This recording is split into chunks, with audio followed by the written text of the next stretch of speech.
തെരഞ്ഞെടുപ്പിൽ ജയിക്കണം രാഷ്ട്രീയ പ്രസ്ഥാനങ്ങളായാൽ. പക്ഷെ കേരളത്തിലെ UDFന്റെ ഒന്നാമത്തെ പ്രയോറിറ്റി വർഗീയതയെ കേരളത്തിന്റെ മണ്ണിൽ കുഴിച്ചു മൂടുക എന്നതാണ്.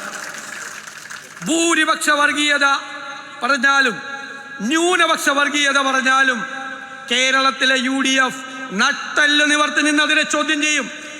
ആര് പറഞ്ഞാലും ചോദ്യം ചെയ്യും.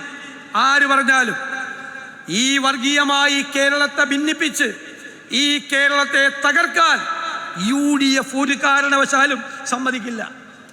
കേരളത്തിലെ CPM ഇപ്പൊ നടത്തുന്നത് സംഘപരിവാറിന്റെ അതേ പാതയിൽ സഞ്ചരിക്കുന്നു. BJP ചെയ്തത് എന്താണ്? അത് തന്നെയാണ് CPM ചെയ്യുന്നത് എന്ന് കേരളത്തിലെ പ്രബുദ്ധരായ ജനങ്ങൾ തിരിച്ചറിയുന്നുണ്ട്. ഇവിടെ ഒരു തീപ്പൊരി വീണാൽ ആളിക്കത്തിക്കാൻ നടക്കുന്ന വർഗീയവാദികളുടെ കൈകളിലേക്ക് തീപ്പന്തമറിഞ്ഞു കൊടുക്കുന്ന പണിയാണ് CPM ചെയ്യുന്നത്. പക്ഷെ നിങ്ങൾ ആരും ഭയപ്പെടണ്ട.